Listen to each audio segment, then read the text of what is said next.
The 1840s were a turning point in American history, a decade when the pull of the Western horizon seemed irresistible. Families packed their wagons, religious groups sought freedom, adventurers chased fortunes, and the United States edged closer to fulfilling what many called its manifest destiny. From the green valleys of Oregon to the dusty plains of Texas, the salt flats of Utah, and the gold fields of California, Americans were on the move. But this story isn't just about land and opportunity. It's about politics, conflict, belief, and America's growing place in the world. Let's get started.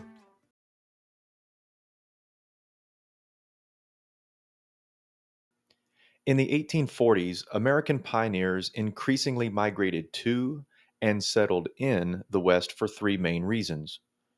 The desire for access to natural and mineral resources, whether that was rich farmland, forests, or precious metals. They also had a hope of economic opportunity, the chance to build a new life, own land, or possibly even strike it rich.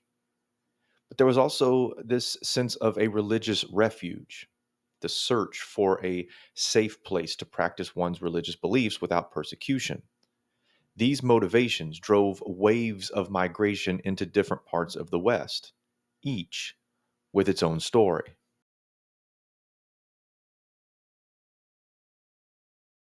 The story of Texas began decades before its statehood. Under the 1819 Transcontinental Treaty with Spain, the United States boundary excluded Texas. But in February of 1821, as Mexico secured independence from Spain, Americans led by Stephen F. Austin began settling the region. At the time, the non Indian population, known as Tejanos, numbered about only 2,000. Mexico wanted to grow this sparsely populated, cotton friendly region, so authorities offered free land to American settlers if they became Mexican citizens. By 1830, around 7,000 Americans and about 2,000 enslaved African Americans lived in Texas, far exceeding the Tejano population. Alarmed, the Mexican government annulled land contracts and barred further U.S. immigration. Tensions escalated into skirmishes. In late February of 1835, Mexican President Antonio Lopez de Santa Anna marched north with 6,000 troops to San Antonio, where 187 men under Colonel William B. Travis defended the Alamo.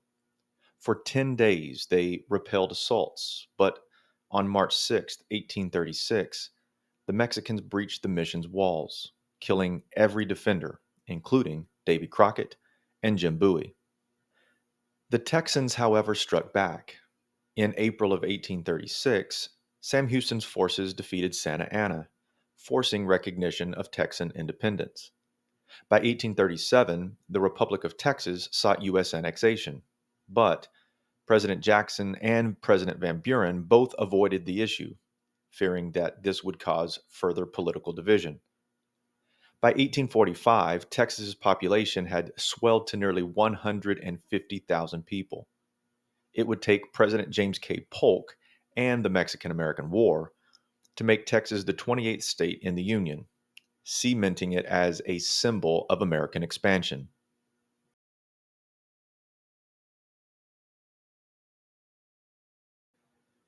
While Texas stirred political debate, another migration unfolded farther north.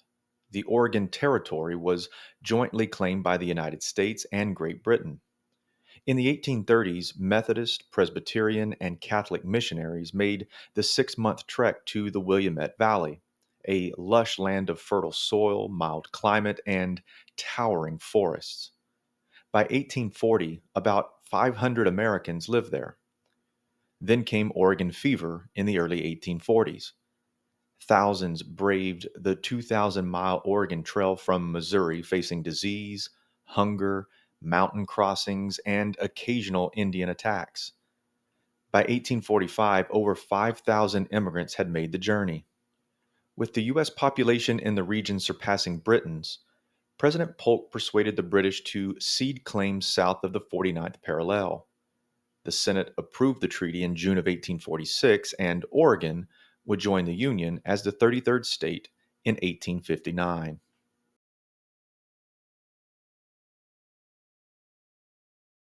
In the 1820s, Joseph Smith, a Vermont farmer, founded the Mormon faith during the Second Great Awakening. Claiming visions and the discovery of the Book of Mormon, Smith built a community in Ohio in 1831. Mormonism welcomed people of all backgrounds, but its practice of polygamy — Smith himself had at least 30 wives — stirred controversy. Smith was eventually arrested and murdered by a mob. In 1847, Brigham Young led over 2,000 followers west to the Great Salt Lake in present day Utah, then part of Mexico. After the United States annexed the territory in 1848, the Mormon population reached 16,000 by 1852. Today, the Mormon Church remains Utah's most powerful influence.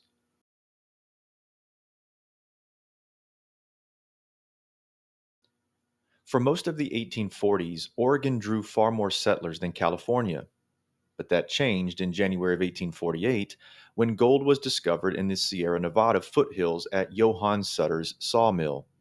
The news sparked the gold rush, drawing nearly 50,000 newcomers in 1849, the 49ers. By 1852, California's non Indian population reached 360,000, with migrants from the East Coast, Mexico, South America, Europe, and even China. Most were men, and many who didn't find gold stayed to farm or even trade. San Francisco grew rapidly, becoming a major Pacific trading hub, but diversity also fueled tensions. California's legislature imposed a $20 monthly tax on foreign miners, and white settlers' attacks reduced the Indian population from 150,000 in 1848 to about 30,000 by 1860.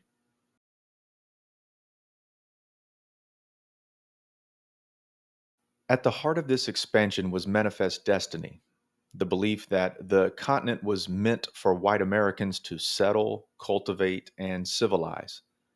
In 1845, journalist John L. O'Sullivan wrote that it was the fulfillment of our manifest destiny to overspread the continent allotted by Providence for the free development of our multiplying millions. Many Americans believed God intended the nation to reach the Pacific. The Civil War didn't stop westward migration. In fact, the government accelerated it. The Homestead Act of 1862 granted 160 acres to settlers willing to farm for 5 years. The Pacific Railway Act of 1862 provided land and funds for the Transcontinental Railroad, completed in 1869, which connected the Atlantic and Pacific coasts. Additionally, tariff acts raised duties on manufactured goods to about 47%, protecting industries in the Northeast, Midwest, and West. As San Diego and San Francisco's harbors expanded, the United States eyed Asian markets. Japan, closed to foreign contact for over 2 centuries, became a target. In 1853 and 1854, Commodore Matthew Perry sailed into Tokyo Bay, demanding trade on President Millard Fillmore's orders. Impressed by U.S. firepower, Japan signed the Kanagawa Treaty, opening 2 ports to American ships. This marked the start of a deeper U.S. Asia trade relationship. The West was settled by people chasing opportunity, fleeing persecution, or seeking fortune. Manifest Destiny provided the ideological fuel, while government acts and improved transportation made it possible. Expansion also tied the United States more closely to the Pacific world, setting the stage for new economic and diplomatic ventures. From Texas to Oregon, Utah to California, the movement west transformed the United States, not just in geography, but in identity, economy, and global reach. That's all the time we have for today. Thanks for joining me. We'll see you next time.